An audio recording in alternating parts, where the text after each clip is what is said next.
Every day, you navigate a massive list of choices regarding your career, your lifestyle, and your identity. But having every conceivable path open to you rarely feels liberating.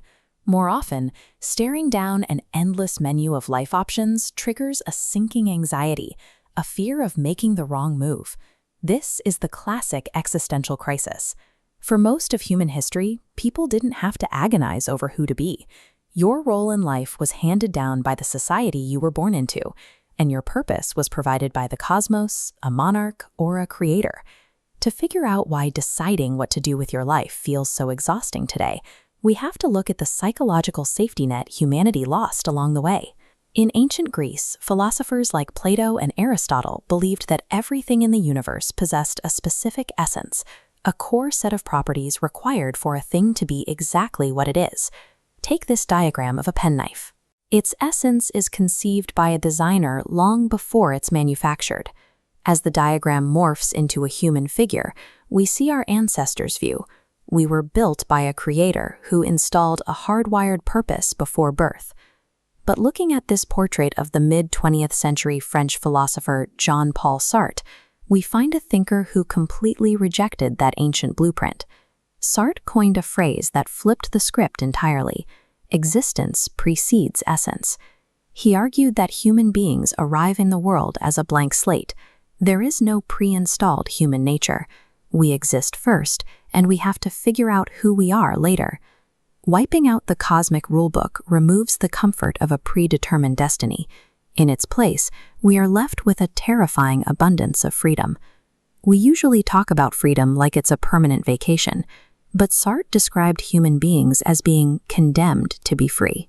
Because there is no divine blueprint, there are no objective moral guidelines waiting for you in the sky. Every single day, you are forced to invent your own values from scratch through the actions you take.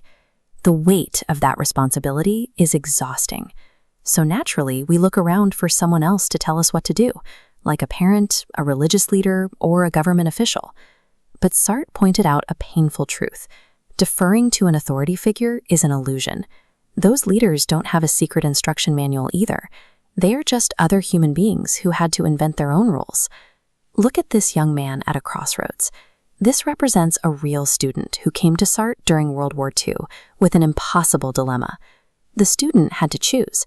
He could stay home in France and care for his elderly, entirely dependent mother, or he could leave her behind to join the military and fight against a fascist regime.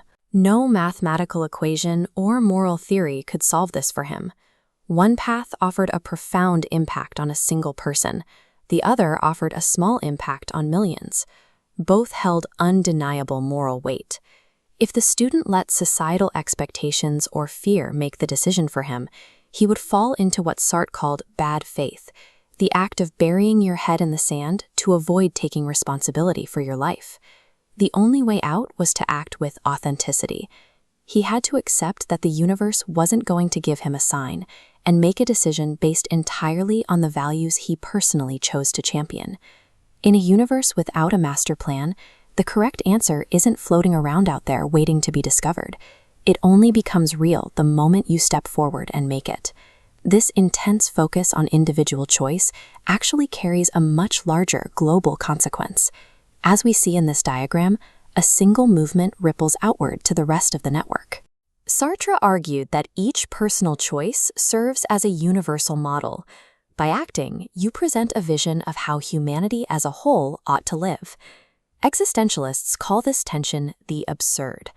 We are creatures desperate for purpose, crying out into a wilderness that has no inherent meaning and getting total silence in return. But that silence means something important. Cosmic justice and order do not naturally exist. Since justice and fairness don't exist in the vacuum of space, human choices are the only way those values enter our reality. This leads to a final question. If the universe doesn't care about us, is life simply a pointless exercise?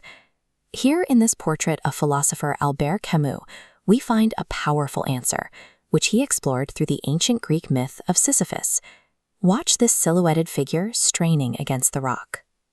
Sisyphus was cursed by the gods to push a heavy boulder up a mountain, only to watch it roll right back to the bottom for eternity.